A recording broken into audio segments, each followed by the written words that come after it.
I often talk about flow, and I really love this concept because for me it encapsulates that feeling when I'm completely in alignment with all the different aspects of myself and I'm just pouring out pure creative flow from my authentic self.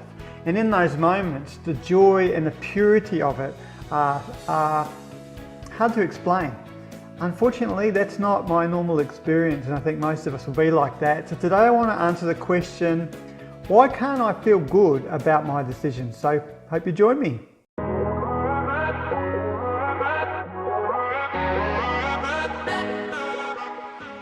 When every aspect of yourself is in tune and flowing towards that creative outpouring, there's this purity and this joy that we call flow. And I think that is the type of state that, maybe I'm overstating it, but I think for me, that is my goal in life really, is to be in that state. That's when I'm in that place, I think that something is just right, you know. I am being what I'm meant to be, an expression of my authentic self. But unfortunately, it's not my normal state. And you probably all agree with me that being in flow is a rare thing for most of us. Usually I think we're dragging along some aspects of ourselves. They're like some petulant child that doesn't want to come along, you know. They're always moaning and dragging and crying and hindering the outflow of energy. And you know, I toyed with calling this video The Multitude That Is Me, because within myself there are so many mini selves, many personality, many structures of identity that I've created. For example, you know, you've got the parent, you've got the child, you've got the sort of instinctive animal, you've got the engineer and me, the poet, the rebel, the hippie, you know, all these personalities that are within us, kind of haranguing us for self-expression and in a lot of ways hindering ourselves as we try and climb up to be expressed. Often getting a sense of consensus within ourselves feels like herding cats. And that is why we can't feel good about our decisions. So I want to talk a little bit today about how we can feel that flow more often. Over the last few weeks I've been exploring various topics on the true self and the false self and the shadow self. If you want to see my article on the false self, look up my video, watch my video, Why Do I Feel Like I Need to Pretend? And if you want to look up my video on the shadow self, look up my video, Do I Hate Myself a Little Bit? And that's where I sort of tease out those concepts. But I think those three ideas are really like chapters or overarching concepts. And within those structures of shadow, true and false self, there are lots of mini personalities or many identity structures that we create to help us flow into the world. And those are the things we need to identify and we need to reprogram and make more adaptive so that this inner creative authentic self is more able to flow, because that's when we feel that state of pure joy in expression. I want to give you a little example of a conversation I had with a friend, and for the sake of this we'll call her Jenny. And we tried role-playing different aspects of these many personalities were going on in her life. So I played the parent figure, and after having a little chat we sort of teased out that the parent figure was quite domineering, harsh, overbearing, controlling, driven and unsympathetic. This character was really fixated on success and avoiding shame, gaining admiration or looking the part, looking perfect at the cost of anything else. Then this other character that Jenny played out was this, we realised we could have labelled it a rebellious teen. And this character was just cynicism and angst, and it just wanted to feel good. You know, it hated being told what to do and it was resisting the parent all the time. And so there was this battle between the parent and the teen. And the parent had lost some ground over the last couple of years because of failures and personal failures. The parent had driven so much that Jenny started to lose faith in it. And so the teen had been this new creation, and this new creation was really just trying to stop the parent. So we played out this internal drama externally, which is a really helpful thing to do. And we discovered that the teenager, like I said, was a new addition to sort of hinder or at least resist this out of control parent that had been sort of forcing Jenny into success and achievements. And the thing about the parent was that it got stuff done. You know, it kept her safe to a degree, but because its foundational programming was incorrect, the safety that it was creating was more like a prison. The safety was actually rather shallow. We realised that as we had a look at it, Jenny had started to lose faith in the parent because she'd grown up and she was realising that the goals of the parent that maybe she'd created earlier or taking in from her own family or others around her were actually very shallow.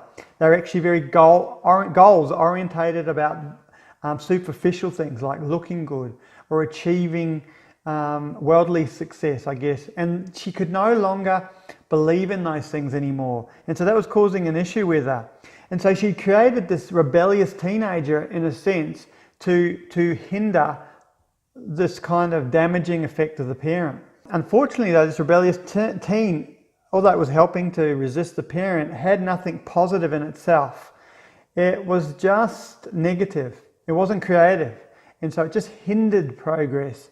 And it sort of related in this, it sort of resulted in a sort of apathy within Jenny, and that led to despair because she wanted to express, but she no longer believed the parent was the safe way to express, and the teenager was resisting, but it didn't have anything new to replace it with, and so she was feeling despair and apathy. And I think this is a really good little example of what goes on all the time in us, and it's called cognitive dissonance, and it's a dynamic where aspects of ourselves are at war. Ideas, you could call them. It's helpful to call them personalities. It's helpful to personify them because it teases them out. And this kind of gestalt therapy where we separate the aspects and we talk to ourselves, or someone can help us work it out, or we can do it in a diary, helps us to sort of really align with one aspect of those mini personality traits that are within us.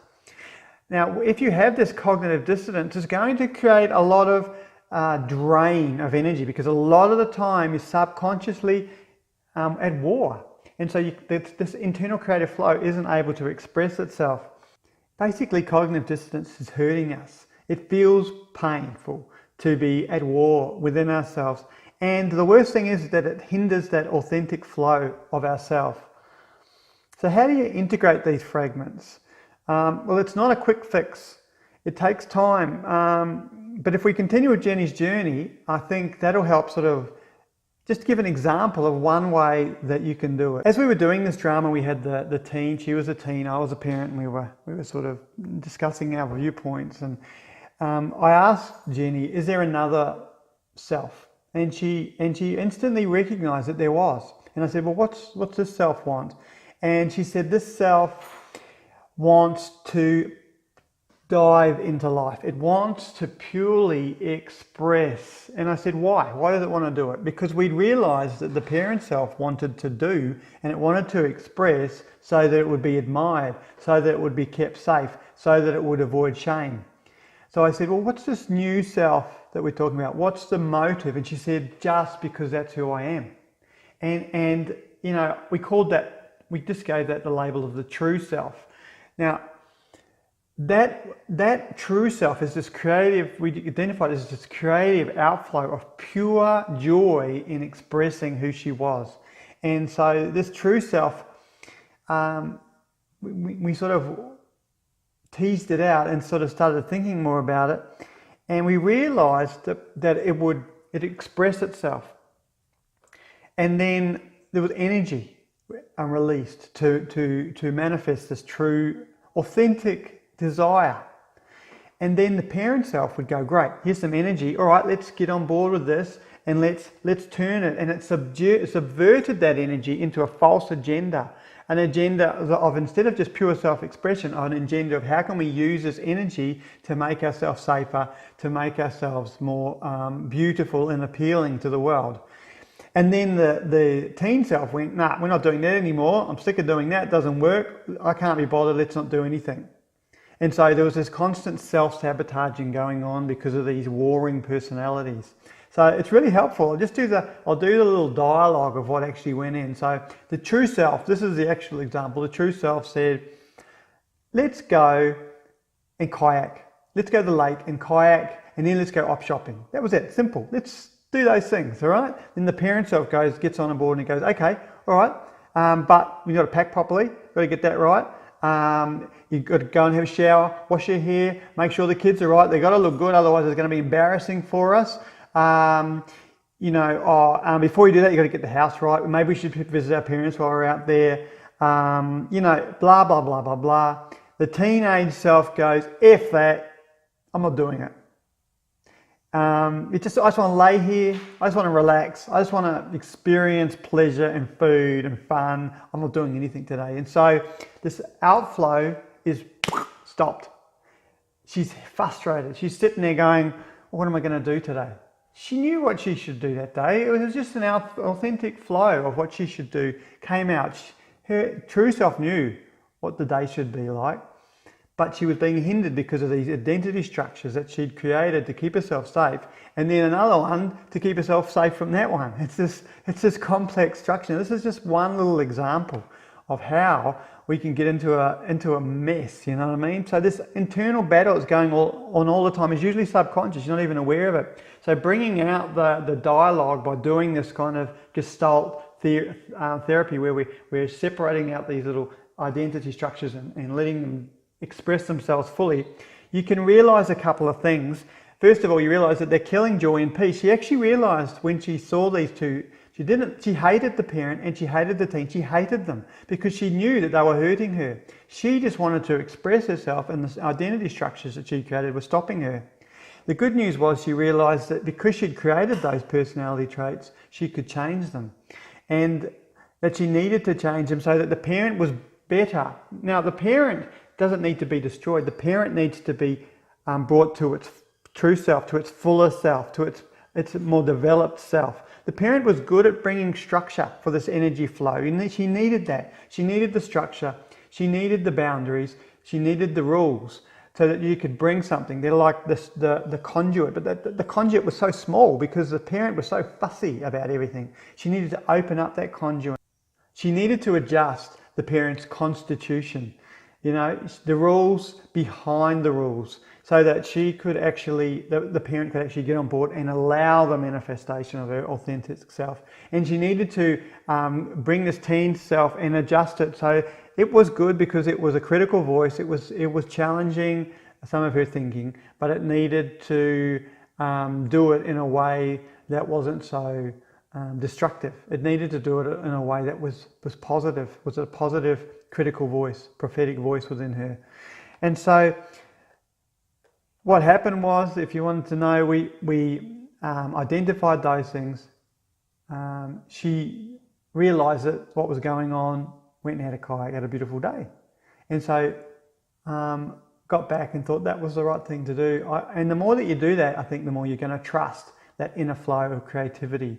You're going to understand the subconscious dynamics that are going on. If those things are going on underneath your subconscious, they're like hidden reefs, and you just keep shipwrecking yourself.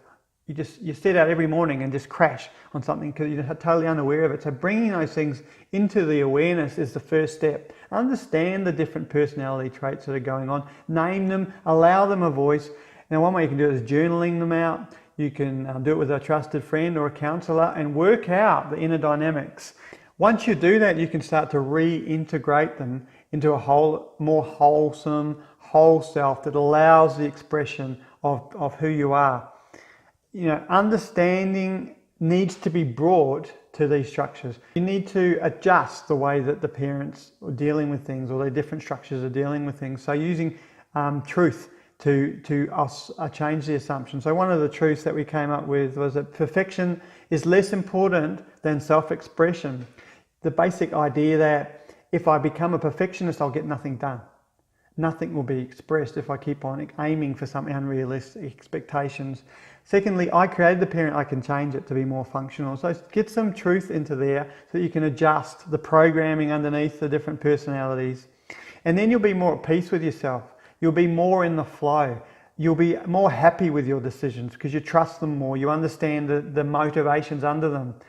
And it starts this process of reintegration. It's not a quick process. It's going to take time. It's going to take years to do. But every time you reintegrate a new part of you, you're going to be better.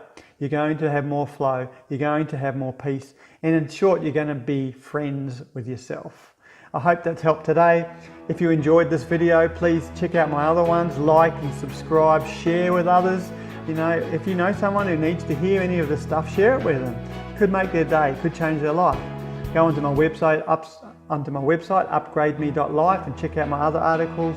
And I've also got an audio series, How Our Minds Creates a Reality. It's a 60-minute talk that I do on that topic. I think it's sort of foundational to helping you understand all the rest of this stuff. If you go on my website, upgrademe.life, you can get that and buy those. And love talking to you. Please comment, feedback. Hear from you later. Bye.